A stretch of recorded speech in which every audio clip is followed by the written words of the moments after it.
السلام علیکم ورحمۃ اللہ وبرکاتہ۔ وعلیکم السلام ورحمۃ اللہ۔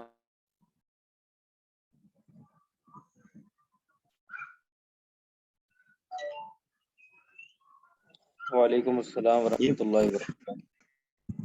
یہ باب مکمل ہو گیا تھا، ساتھی یاد کیا ساتھیوں نے کہ نہیں؟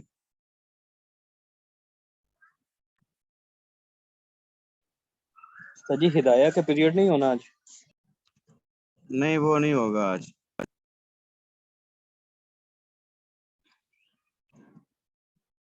یہ ہدایت کھولی نہیں ہے، مشکات کھولی پڑی ہے۔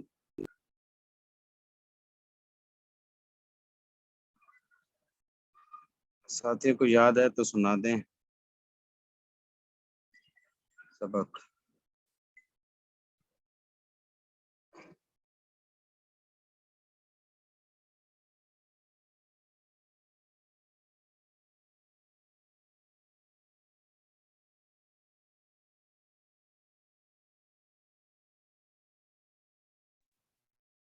جی سنائیں ساتھی سبق۔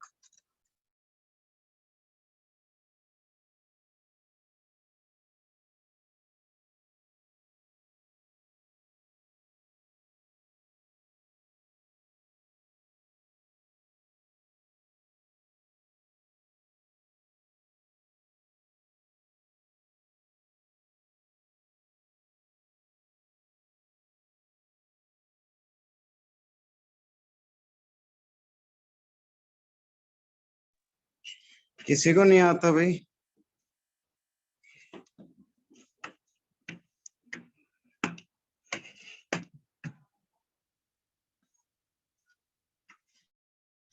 سارے خاموش ہیں، خیر ہے، کیا ہو گیا؟ اگر میں سناؤں پھر؟ جی سنائیے، سنائیں جی۔ باب اعلان النکاح سے شروع کروں حضرت؟ جی جی وہیں سے اعلان جی جی یہیں سے۔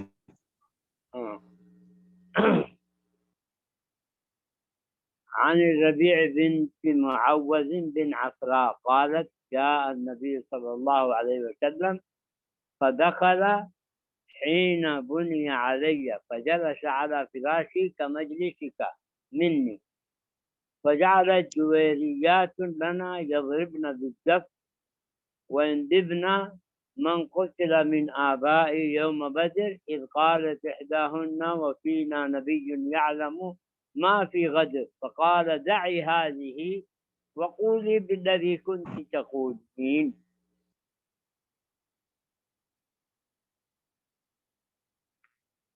حضرت الربیع بنت معوذ بن عفراء رضی اللہ عنہ کہتی ہیں کہ حضور صلی اللہ علیہ وسلم آئے فدخل حین بنی علی مجلس، تو وہ داخل ہوئے جب میری مجلس ہوئی۔ فجلس علی فراشی کمجلسک منی، تو وہ میرے بستر پر بیٹھے جس طرح آپ بیٹھے ہیں۔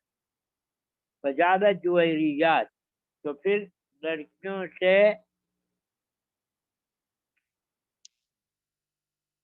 جویریات لنا، پھر چھوٹی لڑکیوں نے ہمارے لیے دف بجائی اور کہنے لگی من قتل من آبائی یوم بدر، کہ بدر کے دن کون کون قتل ہوا میرے باو اجداد آباؤں میں سے۔ اور پھر ایک لڑکی نے کہا وفینا نبی یعلم ما فی غد، تو ایک لڑکی نے یہ شعر بولا ہم میں سے ایک نبی ہے جو کل کی بات جانتا ہے۔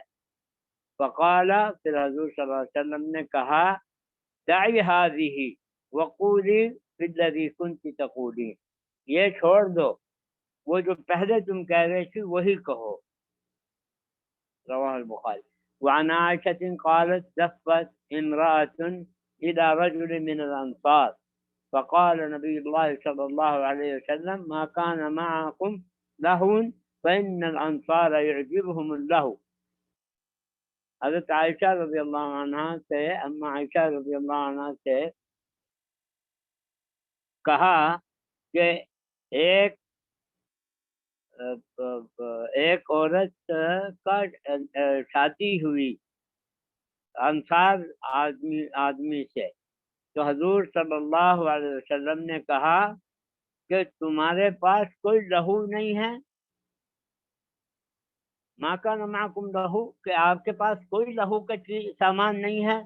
فإن الانصار يعجبهم اللہو، کیونکہ انصاری جو ہیں ان کو لہو پسند ہے. وہ یہاں مراد وہی ہے کہ دف وغیرہ. قالت وعنها وعن عائشة رضي الله عنها قالت تزوجني رسول الله صلى الله عليه وسلم في شوال وبنى بي في شوال، فأي نساء رسول الله صلى الله عليه وسلم كان أحظى عنده مني، رواه مسلم. حضرت عائشہ رضی اللہ عنہ فرمان ہے کہ حضور صلی اللہ علیہ وسلم نے مجھ سے شادی کی تو شوال میں کی، اور پھر جب میں مجھ پہ داخل ہوئے تو وہ شوال کا دن تھا، شوال کا مہینہ تھا. فائیو نشائی، تو کون سی ایسی عورتیں ہیں رسول اللہ صلی اللہ علیہ وسلم کے پاس جو مجھ سے احبا عندہ منی، تو مجھ سے احبا سے کیا مراد ہوگا حضرت یہاں؟ کہ مجھ سے خوش قسمت کون سی ہوگی، مجھ سے زیادہ خوش قسمت کون سی ہوگی. وعن عقبة بن عامر قال قال رسول الله صلى الله عليه وسلم أحق شروطي أن توفوا بما استحللتم به الفروج. اور حضرت عقبہ بن عامر رضی اللہ عنہ فرماتے ہیں حضور صلی اللہ علیہ وسلم نے کہا کہ احق شروطی ان توفوا بما استحللتم به الفروج، یہاں مراد کہ سب سے بہترین وہ وفا ہے جو کہ تم لوگ فرج کھولتے ہیں. تو اس میں اس سے مراد یہ ہے کہ جو حکمار ہے وہ دینا چاہیے فرج کھولنے سے پہلے. وعن ابي هريره قال قال رسول الله صلى الله عليه وسلم لا يخطب الرجل على خطبة اخيه حتى ينكح او يترك.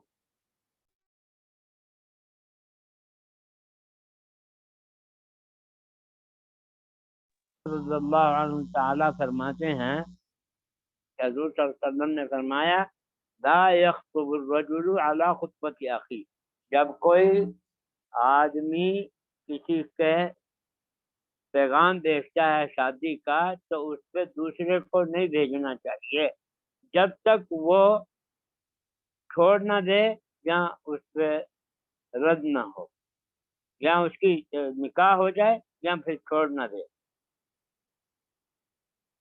وعن ابي هريره قال قال رسول الله صلى الله عليه وسلم لا تسأل المرأة طلاق اختها لتستغرف صحبتها ولتنكحها فإن لها ما قدر لها.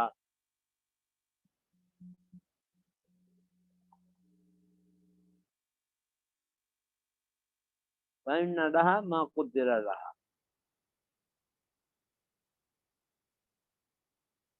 اور حضرت ابو ہریرہ سے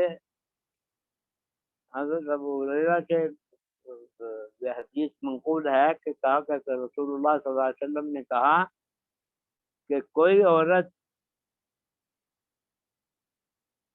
وہ پوچھے نہ کہ بھئی طلاق ہو گئی ہے تجھے، یا کسی کو اکسائے نہ کہ وہ طلاق کر لے تاکہ وہ اپنے لیے فارغ صفحہ کر لے اور تاکہ اس کا نکاح ہو جائے اس سے. فإن لها ما قدر لها، وعن ابن عمران رسول الله صلى الله عليه وسلم قال نهى عن الشغار، والشغار أن يزوج الرجل ابنته على أن يزوجه الآخر ابنته وليس بينهما صداق. اور حضرت ابن عمران رسول اللہ صلی اللہ علیہ وسلم نے کہا کہ منع کیا ہے شغار سے، اور شغار وہ ہے کہ ایک آدمی اپنی بیٹی سے شادی کرائے اور دوسرے سے اس کی بیٹی دے، اور ان میں کوئی مہر وغیرہ نہیں ہے.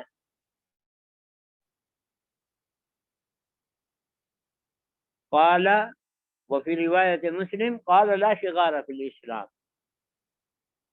وعن علي أن رسول الله صلى الله عليه وسلم نهى عن متعة النساء يوم خيبر وعن أكل لحوم الحمر الإنسية.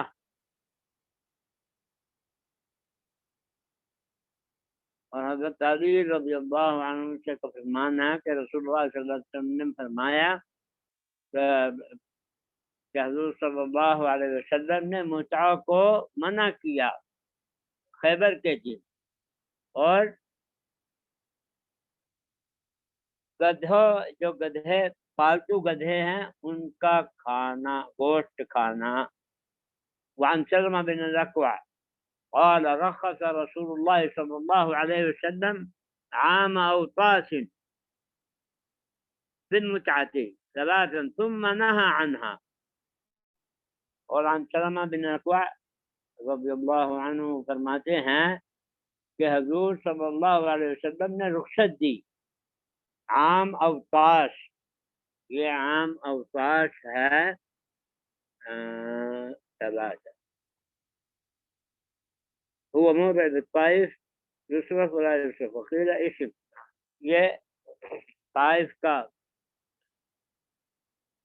واقعہ ہے کہ فی المتعة ثلاثا ثم نهى عنها، پھر انہوں نے 3 دفعہ متعہ کے لیے کہا، پھر انہوں نے منع کر دیا. الفصل الثاني عن عبد الله بن مسعود قال علمنا رسول الله صلى الله عليه وسلم التشهد في الصلاة والتشهد في الحاجة. قال التشهد في الصلاة التحيات لله والصلاة والطيبات السلام عليك أيها النبي ورحمة الله وبركاته السلام علينا وعلى عباد الله الصالحين أشهد أن لا إله إلا الله وأشهد أن محمدا عبده ورسوله. والتشهد في الحاجة إن الحمد لله نستعين ونستغفره ونعوذ بالله من شرور أنفسنا ومن يهدي الله فلا مضل له ومن يضلل فلا هادي له وأشهد أن لا إله إلا الله وأشهد أن محمدا عبده ورسوله. يقرأ 3 آيات يا أيها الذين آمنوا اتقوا الله حق تقاته ولا تموتن إلا وأنتم مسلمون يا أيها الذين آمنوا اتقوا الله الذي تساءلون به والأرحام إن الله كان عليكم رقيبا يا أيها الذين آمنوا اتقوا الله وقولوا قولا سديدا يصلح لكم أعمالكم ويغفر لكم ذنوبكم ومن يطع الله ورسوله فقد فاز فوزا عظيما. حضرت عبداللہ بن مسعود رضی اللہ تعالیٰ عنہ فرماتے ہیں کہ ہمیں حضور صلی اللہ علیہ وسلم نے سکھایا تشہد نماز میں، تو وہ جو ہم پڑھ چکے ہیں، اور تشہد حاجت کے لیے وہ بھی ہم پڑھ چکے ہیں.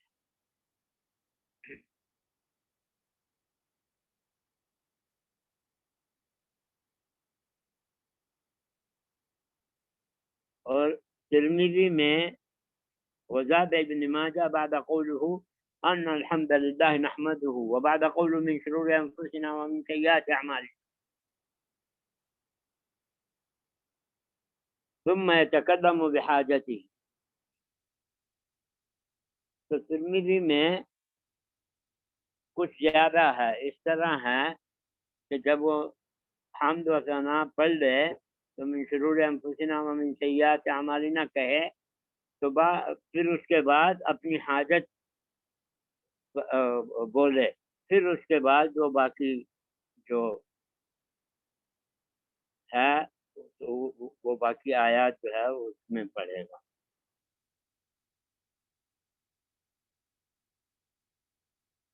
وعن ابي هريره قال قال رسول الله صلى الله عليه وسلم كل خطبه ليس فيها تشهد فيها فهي كاليد الجزماء.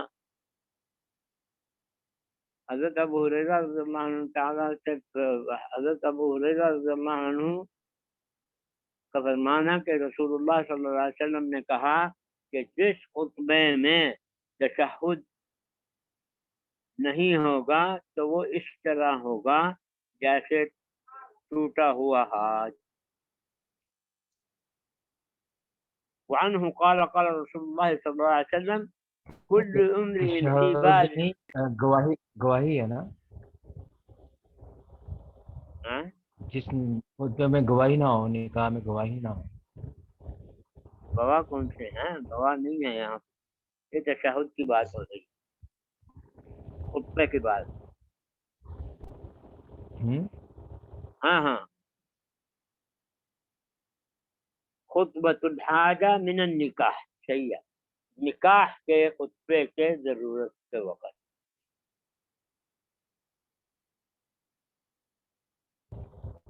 وعنه قال قال رسول الله صلى الله عليه وسلم كل امرئ ذي بال لا يبدأ فيه بالحمد لله فهو أقطع. اور حضرت ابن مسعود فرماتے ہیں کہ حضور صلی اللہ علیہ وسلم نے کہا کوئی بھی آدمی کوئی بھی کام شروع کرنے سے پہلے یا بات کرنے سے پہلے الحمدللہ نہ پڑھے تو وہ اس طرح ہے جیسے ہاتھ کٹا ہوا. فہو قطع، یہی کہا ایک بازو کٹا ہوا. قالت قال رسول اللہ صلی اللہ علیہ وسلم اعلنوا هذا النکاح واجعلوه في المساجد واضربوا عليه بالدفوف. وعن عائشہ قال قال رسول اللہ صلی اللہ علیہ وسلم، حضرت عائشہ کا فرمان ہے کہ حضور صلی اللہ علیہ وسلم نے کہا کہ اعلان کرو نکاح کا اور مسجدوں میں پڑھو اور دف بھی بجاؤ. وَاضْرِبُوا عَلَيْهِ بِالدُّفُوفِ، اور دف بھی بجاؤ. وعن محمد بن حافظ الجمحي عن النبي صلى الله عليه وسلم قال ما بين فصل ما بين الحلال والحرام الصوت والدف والنکاح.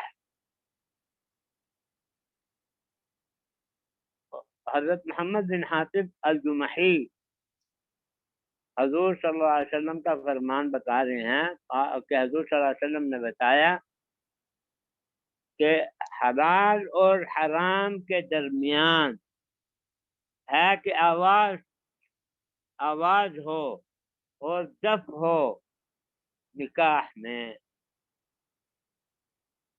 وعن عائشہ قالت كانت عندي جارية من الأنصار وزوجتها فقال رسول الله صلى الله عليه وسلم يا عائشة ألا تغنين فإن هذا الحي من الأنصار يحبون الغناء. حضرت عائشہ فرماتی ہیں کہ میرے پاس ایک لڑکی تھی جس کی شادی ہو گئی انصار میں، تو حضور صلی اللہ علیہ وسلم نے فرمایا کہ عائشہ تو گانا نہیں گائے گی کیونکہ یہ محلے والے انصار والوں کو گانا بہت پسند ہے. عن ابن عباس نام نہیں گائے گی کہ یہ نہیں ہے، وہ کل بتا رہے تھے نا کہ وہ حضرت عائشہ سے نہیں فرمایا کہ آپ گانا نہیں گائیں گے بلکہ دوسری سے گلوانے کا یا کوئی دوسرے کے بارے میں بات کی کہ ان سے نہیں گلوائیں گے. آگے ساتھی سنائے گے، آگے ساتھی سنائے کوئی اور ساتھی.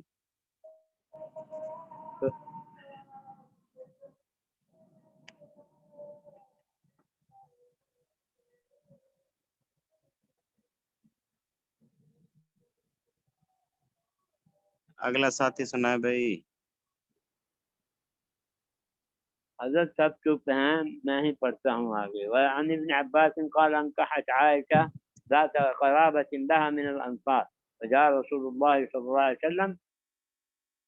حضرت ابن عباس رضی اللہ عنہ فرماتے ہیں کہ حضرت عائشہ نے کسی عورت رشتہ دار میں سے نکاح ہو گیا انصار میں سے، تو حضور صلی اللہ علیہ وسلم آئے، فقال ابیتم الفتى، کہ لڑکی بھیجی، تو فرمایا ہاں، قالوا نعم، قال ارسلتم معها من تغنی، تو حضور صلی اللہ علیہ وسلم نے پوچھا کسی کو بھیجا گانا گانے کے لیے؟ قالت لا، فقال رسول اللہ صلی اللہ علیہ وسلم، تو حضور صلی اللہ علیہ وسلم نے فرمایا ان الانصار قوم فیہم غزل فلو بعثتم معها من يقول آتیناکم آتیناکم فحیانا وحیاکم، تو وہ انصار جو ہے ان کو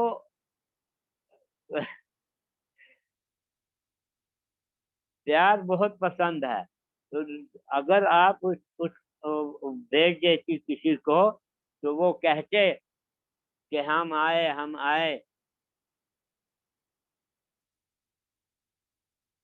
تو حجانا و حیاکم، یہ کیسے ہوا ہے حضرت؟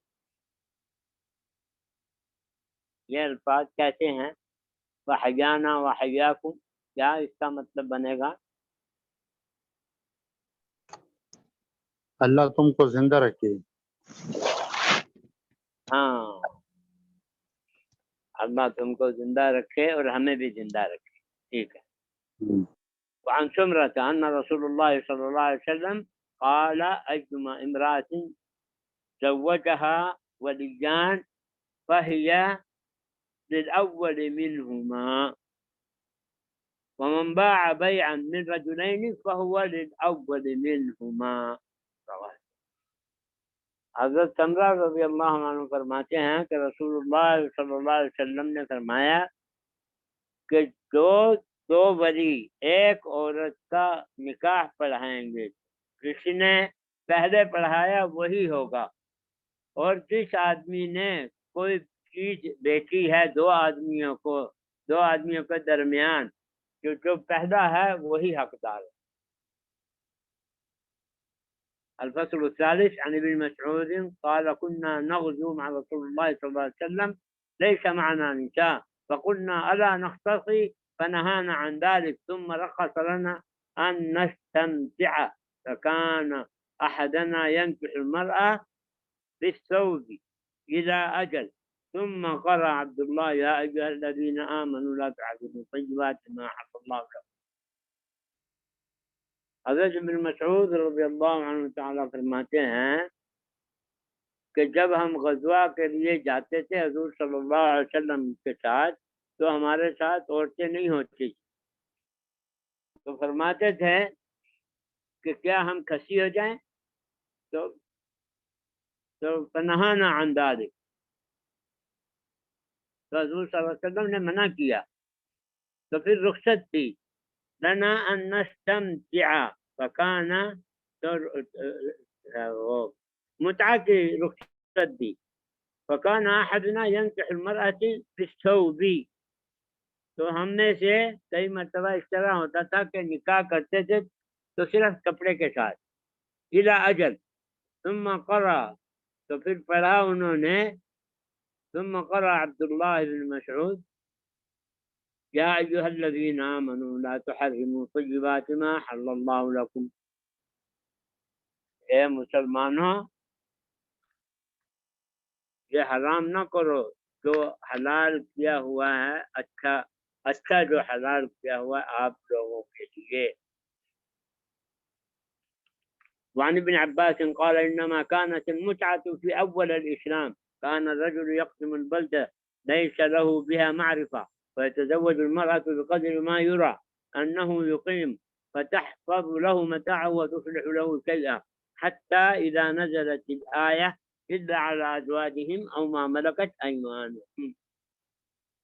اور حضرت ابن عباس رضی اللہ عنہ فرماتے ہیں کہ پہلے متعہ جائز تھا اسلام سے پہلے، تو ہم میں سے جو آدمی کسی ایسے شہر میں چلے جائے جس میں کوئی جاننے والا نہ ہو تو وہ شادی کرتا، جتنی دیر وہاں رہتا اس شہر میں، بقدر ما یرا انہ یقیم، یہ جتنی دیر تقریباً وہ وہاں رہ سکتا ہو، تو اس کو وہ شادی کرتا تو وہ اس کی فتحفظ له متاعه، تو وہ عورت جو ہے جس سے نکاح ہو جاتا متاع کا، تو وہ اس سے اس کی سامان کی حفاظت کرتی اور کچھ نہ کچھ پکا کے بھی دیتی، یہاں تک کہ جب یہ آیت نازل ہوئی الا علی ازواجہم او ما ملکت ایمانہم،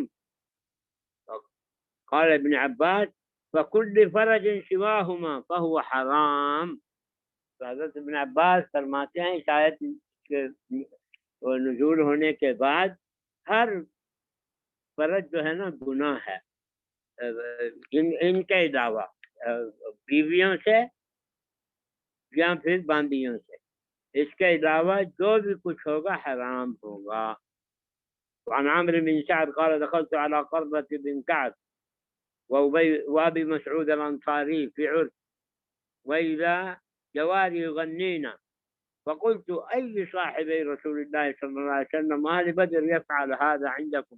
فقال لا أجلس، فقال اجلس إن شئت فاسمع معنا وإن شئت فاذهب فإنه قد رخص لنا في اللهو عند العرس۔ حضرت عامر بن سعد کہتے ہیں کہ میں قرہ بن کعب اور عبداللہ بن مسعود الانصاری وابی مسعود الانصاری شادی میں داخل ہوا، تو ان کے پاس میں نے دیکھا تو بچیاں جو ہیں نا گانا گا رہی ہیں، تو میں نے کہا یہ کیسے صحابی ہیں رسول اللہ صلی اللہ علیہ وسلم اور اہل بدر بھی ہیں تو یہ کام کرتے ہیں؟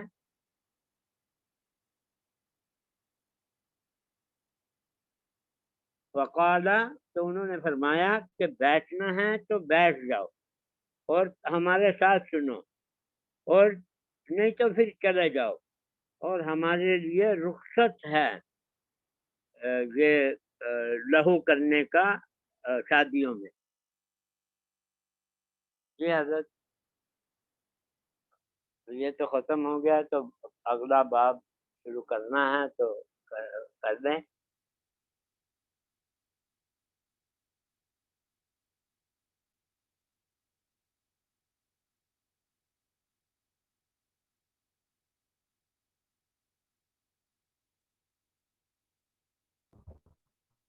جی ماشاء اللہ، یہ ٹائم ختم ہو گیا۔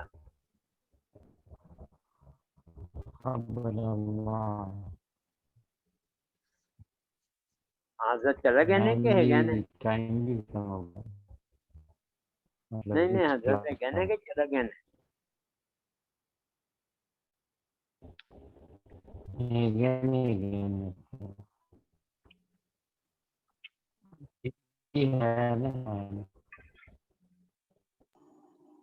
فائز بھائی باقی پیریڈ نہیں ہونے آج، ہدایہ اول ثانی اور دوسرے پیریڈ؟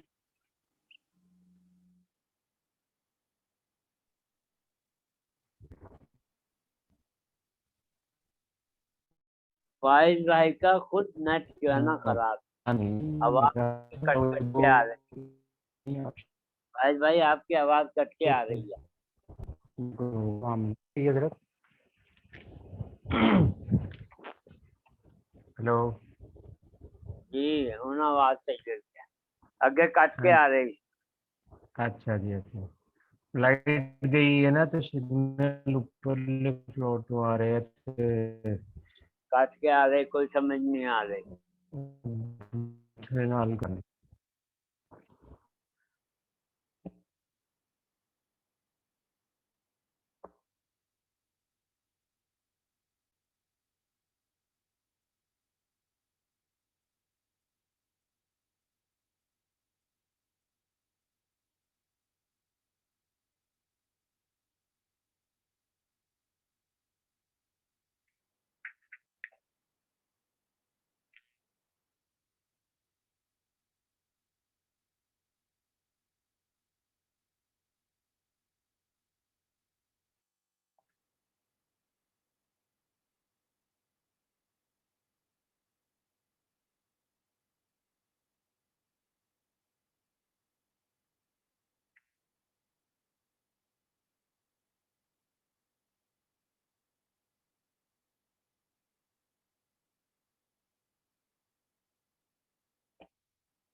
السلام علیکم ورحمۃ اللہ وبرکاتہ. وعلیکم السلام ورحمۃ اللہ وبرکاتہ. السلام ورحمۃ اللہ. وعلیکم السلام ورحمۃ اللہ وبرکاتہ.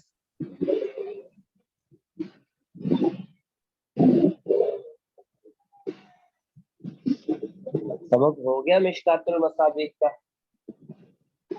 جی ہو گیا. اچھا جی چلو پھر کھول لیں ہدایت. حضرت اپنی اپنی بات کتاب کھول لیں. یہاں پہ لائٹ نہیں ہے تو میرے پاس کنٹرول بھی نہیں ہے. آواز کٹ رہی ہے ان کی. ابا نے کوئی بات کہی ہے مجھے سمجھ نہیں آئی. کہ یہ کہہ رہے ہیں کہ لائٹ گئی ہوئی ہے, میرے پاس کنٹرول نہیں ہے, تو آپ کھول لیں کتاب. اچھا اپنی اپنی یعنی کہ کھول لیں. جی جی.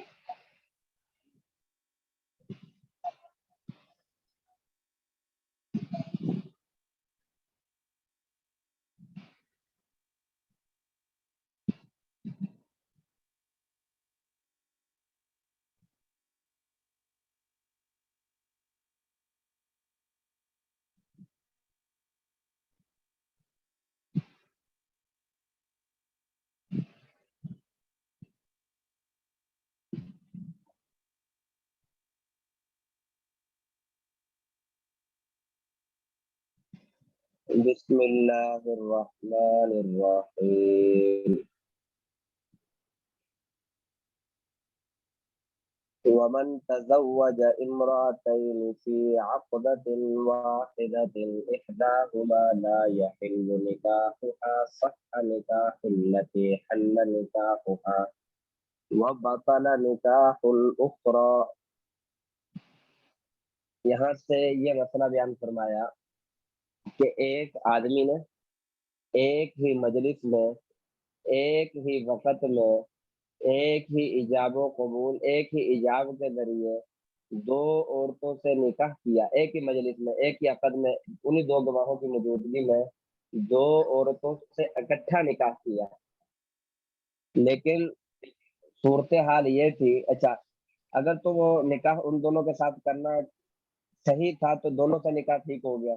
یعنی کہ اگر تو وہ دونوں ان کے ساتھ اس آدمی کا نکاح کرنا حلال تھا شرعاً, کوئی مانع نہیں تھا, کوئی بہن نہیں تھی, کوئی والد, جو بھی آپ نے پڑھے ہوئے ہیں محرمات, ان میں سے نہیں تھی وہ عورت, تو دونوں سے نکاح ہو جائے گا. ایک ہی عقد میں ایک ہی مجلس میں ایک ہی وقت میں ہو جائے گا. لیکن اب جو عبارت میں مسئلہ بیان کیا ہے وہ یہ بیان کیا ہے کہ دو عورتوں میں سے ایک سے نکاح کرنا تو ٹھیک تھا, دوسری عورت سے نکاح کرنا ٹھیک نہیں تھا. اس کے لیے مجلس ایک ہے, گواہ ایک ہے, اسی ایجاب و قبول کے ذریعے اس نے وہ دونوں عورتوں سے نکاح کیا, دونوں نے قبول کر لیا. نکاح کے بعد جو ہے وہ بات کھل گئی کہ یار ان میں سے ایک تو اس کی رضائی بہن نکل آئی, اس کو پتہ نہیں تھا, یا کوئی اور صورت ہے, کوئی بھی صورت بن سکتی ہے اس کی. تو اب جو ہے فرما رہے ہیں کہ جس کے ساتھ نکاح کرنا ٹھیک تھا اس کا نکاح ہو گیا, جس کے ساتھ صحیح نہیں تھا اس کا نکاح نہیں ہوا. یعنی کہ ہم اب یوں نہیں کہیں گے کہ کسی کے ساتھ بھی نکاح نہیں ہوا, بلکہ اب یہ مسئلہ ہے جس کے ساتھ نکاح کرنا صحیح تھا اس کے ساتھ نکاح ہو گیا, جس کے ساتھ نکاح کرنا صحیح نہیں تھا اس کے ساتھ نکاح نہیں ہوا. یہی مسئلہ بیان فرمایا ہے. دلیل کیا روایت ہے؟ یہ دلیل یہ بیان فرمائیے لأن المبطل فی احداہما, اس لیے کہ مبطل وہ ان دونوں میں سے ایک کے اندر ہے, دونوں کے اندر نہیں ہے. کہ مبطل سے مراد جو نکاح کو باطل کرنے والی چیز ہے, جو بھی چیز ہے, وہ رضائی بہن ہو یا وہ حقیقی بہن نہیں ہو یا وہ کوئی اور چیز ہو. اب وہ جو رضائی بہن نکاح کو باطل کرنے والی ہے وہ دونوں کے اندر نہیں ہے, وہ ایک کے اندر ہے. تو جس کے اندر یہ مبطل ہوگا اسی سے نکاح درست نہیں ہوگا, اور جس کے اندر مبطل نہیں ہوگا اس سے نکاح درست ہو جائے گا. اچھا جی, اب دوبارہ ترجمہ دیکھیں شروع سے. مسئلہ کہ ومن تزوج امرأتین, جس شخص نے نکاح کیا دو عورتوں سے فی عقدۃ واحدۃ, ایک ہی عقد میں ایک ہی نکاح میں ایک ہی وقت میں, لا یحل, صورتحال یہ تھی کہ نہیں حلال تھا ان میں سے نکاح, نہیں حلال تھا ان میں سے ایک کا نکاح فرماتے ہیں صح نکاح التی، صحیح ہو گیا نکاح التی، اس عورت کے ساتھ حل نکاح ہوا جس سے نکاح کرنا حلال ہے، اس سے نکاح صحیح ہو گیا، وہ بطل نکاح الاخرى، اور دوسری کا نکاح باطل ہو گیا۔ دلیل کیا ہے؟ اس لیے کہ مبطل جو ہے وہ ان دونوں میں سے ایک میں ہے، لیکن ایک صورت جو ہے وہ فرماتے بخلاف ما اذا جمع بین حر وعبد فی البیع، بخلاف اس صورت کے کہ جب ایک آدمی نے جمع کر دیا آزاد کو اور غلام کو بے میں۔ اب اس صورت میں، اچھا یہ صورت مسئلہ سمجھ لیتے ہیں، ترجمہ ہم بعد میں سمجھیں گے، صورت مسئلہ پہلے سمجھ لیں۔ فرما رہے ہیں کہ یہ صورت جو ہے، جو ابھی مسئلہ ہم پڑھنے لگے ہیں، یہ صورت جو مسئلہ پڑھ لیا ہے اس صورت کے خلاف ہے، کوئی آدمی اس صورت کے اوپر اس کو قیاس نہ کر لے۔ وہ صورت کون سی ہے؟ وہ صورت یہ ہے حضرت کہ تھوڑا پہلے سا اسپیڈ ذرا آہستہ، میں پہلے بھی گزارش کی تھی، آپ کے جملے کی اسپیڈ بہت سپیڈ تیز ہے، آہستہ رکھو۔ لکھنا تھا، ہاں اچھا لکھنے ٹھیک ہوگا، میں نا ذرا پھر نکل جاتی بات، تھوڑا سا ذرا ٹھیک وضاحت کر ہوگا، دیا ٹھیک کریں۔ ہوگا۔ حضرت ہاں جی سلو انشاءاللہ کر تو سلو موشن ٹھیک ہوگا جی، ٹھیک ہوگا۔ اچھا، وہ جب صورت مسئلہ شروع ہوتی ہے نا، اس وقت وہ ایک ذہن میں مسئلہ نہیں ہوتا، اس لیے تھوڑا مشکل ہوتا ہے اس کو کور کرنا۔ جب مسئلہ حضرت پورا ہو اصل میں جاتا ساتھ ہے تو لکھنا بھی ہوتا پھر ہے نا، سارا تو مسئلہ لکھنا بھی سمجھ آ ہوتا ہے، جاتا ہے۔ وہاں یہ مسئلہ بھی ہے، اچھا لکھ بھی ساتھ سے رہے ہیں، لکھنا ماشاء بھی اللہ ہوتا ہے۔ ماشاء اللہ، بہت اچھی بات ہے، ٹھیک ہوگا، ٹھیک ہوگا۔ اچھا، یہ تو نکاح کی صورت تھی جو آپ نے پڑھ لی۔ یہ نکاح کی صورت کے علاوہ دوسری صورت بیان فرما رہے ہیں کہ بیع کی صورت، بیع خرید و فروخت کی صورت، یعنی کہ اس کا صورت مسئلہ یہ بنے گا کہ جیسے آپ کو پتا ہے کہ آزاد آدمی کو خرید نہیں سکتے، خریدنا جو ہے وہ صرف غلام کو جاتا ہے، آزاد آدمی کو نہیں خریدا جاتا۔ اب صورت مسئلہ یہ ہے کہ ایک آدمی نے کسی دوسرے آدمی کو یہ کہا کہ یہ میرے پاس دو غلام ہیں، آپ ان دو غلاموں کو خرید لیں۔ اب اس نے دو غلاموں کو خرید لیا، جب خرید لیا تو بعد میں پتہ چلا کہ یہ دو غلام نہیں ہے، بلکہ ان میں سے ایک تو آزاد تھا، یعنی کہ اس کو دھوکا ہو گیا، ایک غلام تھا ایک آزاد تھا۔ اب مسئلہ کیا ہے؟ سوال، اب مسئلہ کیا ہے کہ وہ جو غلام تھا اس کا خریدنا ٹھیک ہو گیا؟ نہیں، فرما رہے ہیں اب مکمل پوری بیع جو ہے وہ ختم ہو گئی۔ اب یہ نہیں کوئی کہے گا، اب کوئی یہ نہیں کہہ سکتا کہ چلو ٹھیک ہے جی، دو غلاموں میں سے ایک آزاد نکل آیا ہے تو ایک غلام ہے، چلو جو غلام ہے وہ تو ٹھیک ہے، جو آزاد ہے وہ نہیں، ایسا نہیں ہے، پوری بیع باطل ہو جائے گی۔ اب نئے سرے سے ان کو نئے سرے سے ان کو بیع کرنی پڑے گی۔ پہلے والی جو اصول و ضوابط تھے وہ سارے کے سارے ختم ہو گئی ہے، تو غلام اور آزاد کے اندر جو ہے نا آپ نے مثال پڑھ لی۔ تو اب یہ نہیں کوئی کہہ سکتا جس کے اندر بیع کرنا ٹھیک تھا اس سے بیع صحیح ہو گئی، جس سے بیع کرنا صحیح نہیں تھا اس سے بیع صحیح نہیں ہوئی، بلکہ بیع کے اندر پوری بیع باطل ہو گئی۔ تو یہی فرما رہے ہیں بخلاف اس صورت کے جب جمع کر دیا آزاد اور غلام کو ایک فی بیع میں جمع کر دیا، اب یہ صورت میں پوری کی بیع فاسد ہوگی، ایک کی بیع ٹھیک اور دوسری کی فاسد، ایسا نہیں ہوگا، پوری بیع فاسد ہو جائے گی۔ لیکن نکاح کے اندر ایسا نہیں ہوگا، نکاح کے اندر دونوں کا نکاح فاسد نہیں ہوگا، بلکہ جس سے نکاح صحیح تھا اس کا نکاح صحیح ہو جائے گا، اس سے دوبارہ نکاح کرنے کی ضرورت نہیں ہے، پہلا نکاح صحیح ہے۔ جس سے نکاح فاسد تھا اس کا نکاح فاسد ہو جائے گا، فاسد ہی رہے گا، دوبارہ نکاح اس سے یعنی کہ ہوگا خارج۔ اچھا جی، اب اس کی دلیل دے رہے ہیں حر وعبد فی البیع، اس کی دلیل دے رہے ہیں حضرت اس سے متعلق سوال کر سکتے ہیں ابھی کہ نہیں، تاکہ آگے چلے جائیں پھر؟ ہاں جی سوال، مطلب میری ہاں گزارش جی سوال پوچھیں۔ مسئلے کے ساتھ ساتھ کلیئر ہوتے رہے نا بات، تو پھر ذہن نشین ہو جاتی ہے بات۔ ہاں ہاں بالکل بالکل، ضروری ہے ضروری ہے۔ جی، وہ مفتی صاحب بھی ایسے ہی کرتے ہیں، جب وہ پڑھاتے ہیں نا ایک بات کو ایک سمجھاتے ہیں، پھر وہ پوچھتے ہیں کہ اس میں کوئی اشکال ہے تو ذہن نشین ہو جائے، پھر آگے ہاں چلے جی جاتے ہیں۔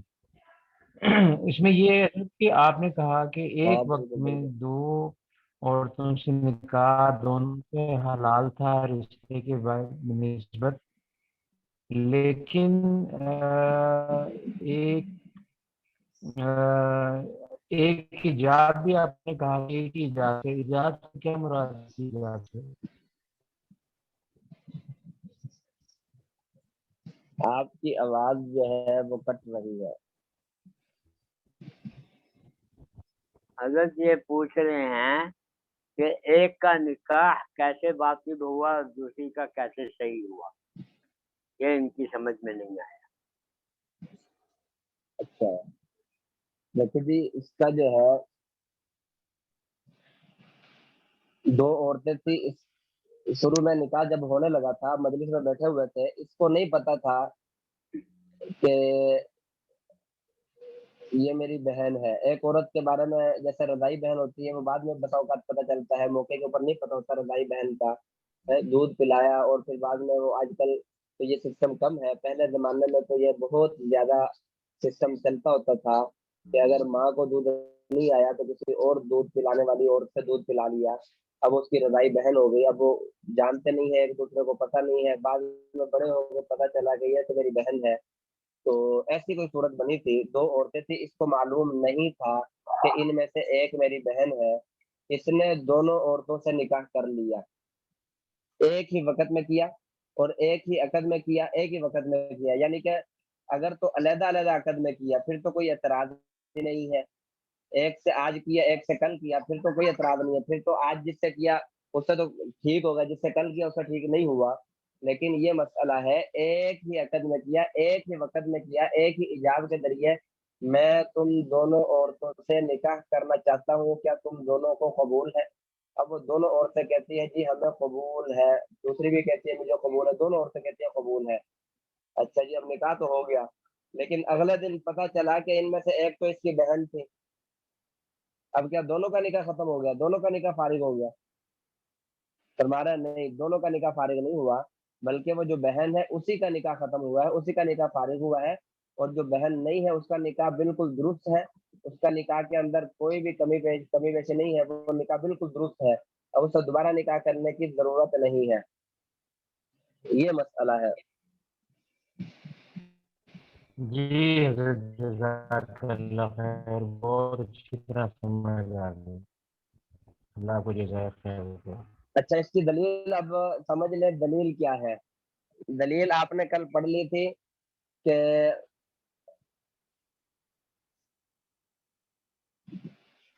نکاح جو ہے وہ شرط فاسد سے فاسد نہیں ہوتا، لیکن بیع، خرید و فروخت، یہ شرط فاسد سے فاسد ہو جاتی ہے. تو یہی فرما رہے ہیں لِأَنَّهُ، اس لیے کہ بیع جو ہے یبطل بشروط الفاسدتی، یہ شرط فاسد سے فاسد ہو جاتی ہے. تو اس میں کوئی بھی صورت ہو، یہ تو آزاد اور باندھی کی مثال آپ نے پڑھ لی، اس کے اندر کوئی بھی صورت ہو. مثال کے طور پر بندہ دو موبائل خریدنے جاتا ہے مارکیٹ سے. اب دکاندار اس کو کہتا ہے بھئی یہ دونوں موبائل 8 GB 128 GB ہے، مثال دے رہا ہوں، یہ کوئی بھی آپ اس کے اندر رکھ سکتے ہیں. تو دکاندار کہتا ہے یہ 8 GB ریم ہے دونوں موبائل کی، 128 GB اس کی اپنی میموری ہے. یہ دکاندار کی زبان پہ اعتماد کر کے وہ دونوں موبائل لے آتا ہے. گھر آ کر دیکھتا ہے ایک موبائل تو اس کے کال کے مطابق پورا اترا، جو دکاندار نے بتایا تھا 8 GB ریم تھی، 128 GB میموری تھی. دوسرا موبائل جو ہے اب وہ اس کے کال کے مطابق پورا نہیں اترا، اس کے اندر ریم کم تھی یا میموری اس کے اندر کم تھی. تو اب یہ جا کر دکاندار کو دونوں موبائل واپس کرنا چاہے تو کر سکتا ہے. اب یہ پوری بے فاسد ہوگی، جو اس نے دو موبائل کٹھے خریدا نا، اب یہ پوری بے فاسد ہوگی. ایسا نہیں ہوگا کہ جو موبائل 128 GB ہے اس کے اندر بیٹ ٹھیک ہوگی اور دوسرا جو ہے 4 GB 64 GB اس میں فاسد ہوگی، ایسی بات نہیں ہے، بلکہ یہ مکمل بیع جو ہے یہ فاسد ہو گئی. تو یہ کسی بھی اس میں مسئلہ آ سکتا ہے. وقبول العقد فی الحر شرط فیہ. اچھا فرماتے ہیں کہ آزاد میں قبولیت، وقبول العقد، عقد کا قبول کرنا، فی الحر، آزاد میں، شرط فیہ، وہ اس میں شرط لگائی گئی ہے. ثم جمیع المسمى. اچھا یہ بھی اسی مسئلے کا حصہ ہے.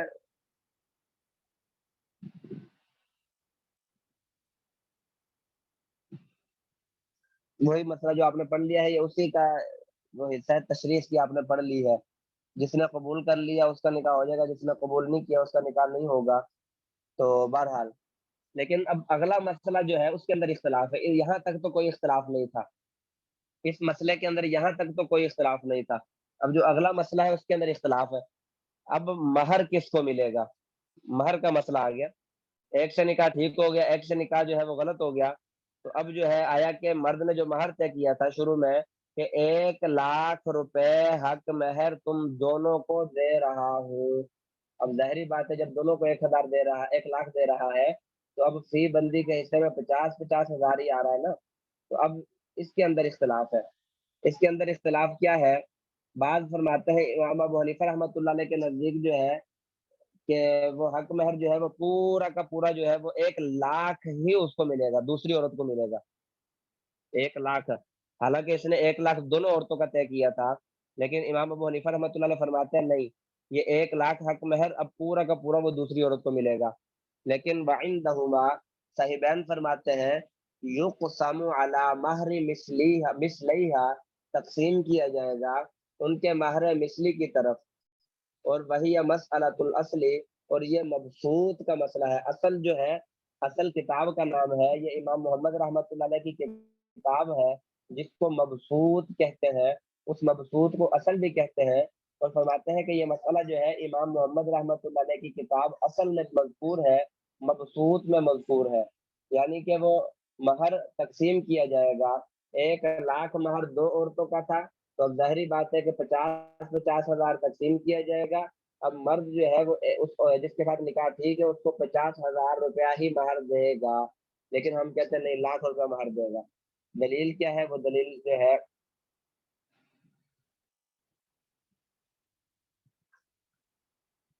انہوں نے نہیں لکھی ہوئی. دلیل کیا ہے وہ صاحب کتاب نے اگلے مسئلے میں بھی دیکھے, دلیل انہوں نے نہیں لکھی ہوئی.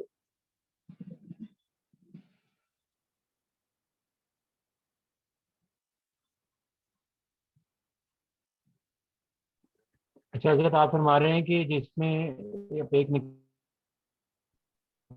آواز آ رہی ہے آپ کو, صحیح ہے؟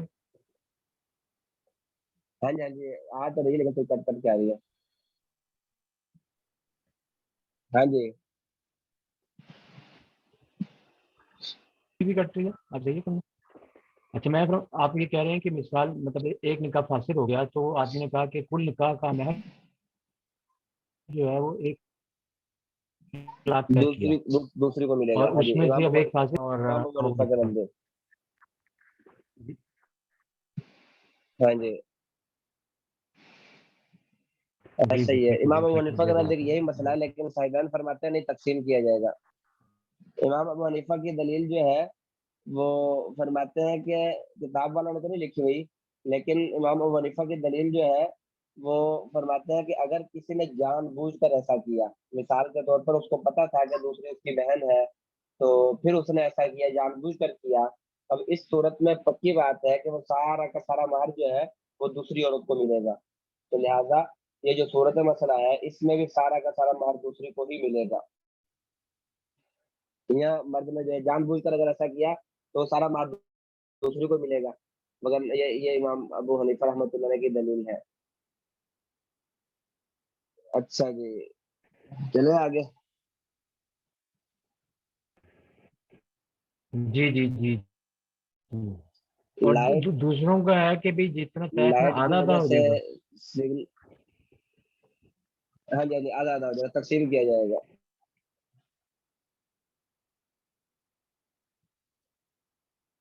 ومن ادعت عليه امرأة أنه تزوجها وأقامت بينة فجعلها القاضي امرأته ولم يكن تزوجها.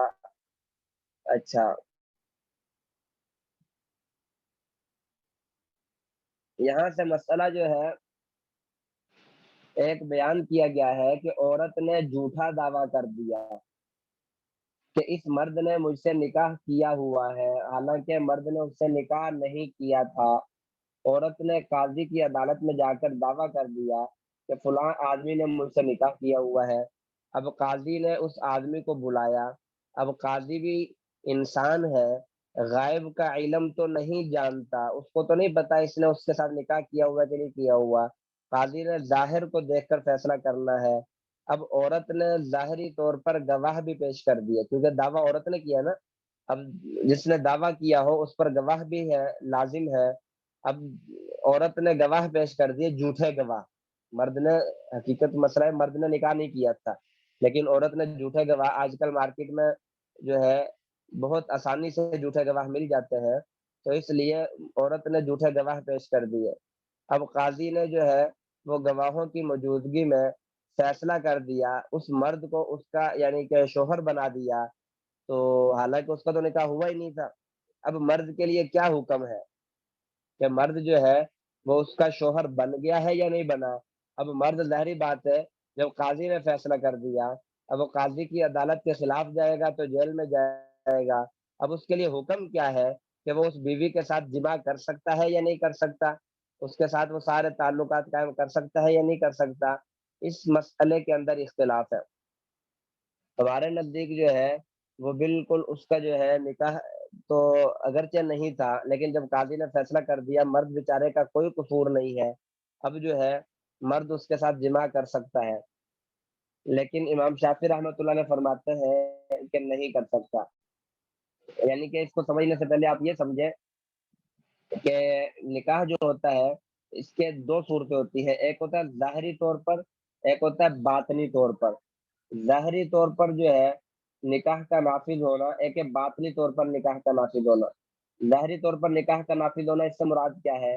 جیسے مثال کے طور پر کاغذی کارروائی کی جاتی ہے محلے والوں کے اندر، سب کو ظاہری طور پر پتہ ہے جی یہ اس کی بیوی ہے، یہ اس کا شوہر ہے، یہ ایسے ہے، ان کا نکاح ہوا ہے فلاں طریقے، یہ ظاہری طور پر لوگوں کے سامنے۔ باطنی طور پر یعنی عند اللہ، اللہ کے سامنے اور بندے کے سامنے، باطنی طور پر جو ہے یہ نکاح ہے۔ اب ہمارے نزدیک ظاہری طور پر بھی وہ نکاح نافذ ہو جائے گا، باطنی طور پر بھی ہو جائے گا، لیکن امام شافعی رحمۃ اللہ علیہ فرماتے ہیں کہ یہ نکاح جو ہے وہ صرف ظاہری طور پر تو ہوگا، لیکن اب مرد کے لیے حکم یہی ہے کہ وہ اس عورت سے وطی نہ کرے، وہ سب باقی سب وہ گھر میں رہے لیکن اس عورت سے وطی نہ کرے۔ مرد کے لیے حکم یہ ہے کہ یہ نکاح جو ہے صرف ظاہری طور پر نافذ ہوگا، باطنی طور پر نافذ نہیں ہوگا۔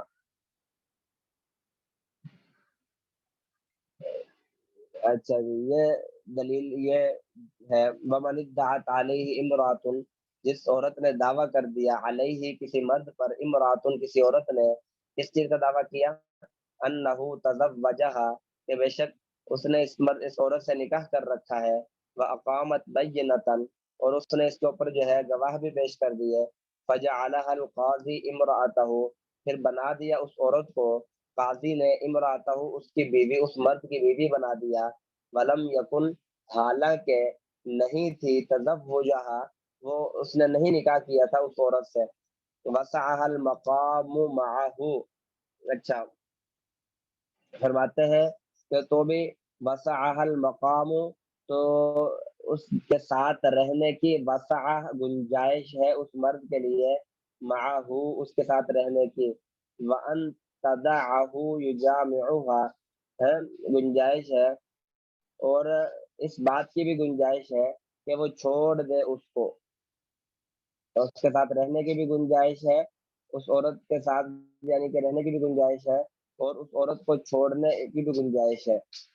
یجامعها، تاکہ وہ اس سے جمع کر لے، وہذا عند ابی حنیفہ، اور یہ امام ابو حنیفہ رحمۃ اللہ علیہ کے نزدیک مسئلہ ہے، وہو قول ابی یوسف اولا، امام ابو یوسف کا ایک قول یہی ہے، لیکن امام ابو یوسف کا فی قولہ آخر، دوسرا قول جو ہے وہ امام محمد کے ساتھ ہے۔ امام محمد رحمۃ اللہ علیہ فرماتے ہیں لا یسعہ، نہیں ہے گنجائش اس مرد کے لیے، ان یطأہا، یہ کہ وہ اس عورت سے وطی کرے، وہو قول الشافعی رحمہ اللہ تعالی، یہی امام شافعی کا قول ہے، لأن القاضی اخطأ الحجۃ، اس لیے کہ قاضی نے غلطی کی ہے دلیل پیش کرنے میں، اذ الشہود کذبۃ، اس لیے کہ گواہ جو تھے وہ جھوٹے تھے، جب گواہ جھوٹے تھے، فصار کما اذا ظہر انہم عبید او کفار، تو وہ اس مسئلے کو قیاس کرتے ہیں امام شافعی رحمۃ اللہ علیہ، یہ مسئلہ بالکل اسی طرح ہو گیا جس طرح کوئی آدمی اگر وہ عورت یا کوئی بھی مسئلہ ہو، نکاح کا مسئلہ نہ ہو، کوئی بھی مسئلہ ہو، کوئی آدمی گواہ پیش کر دے، اب وہ گواہ جو ہے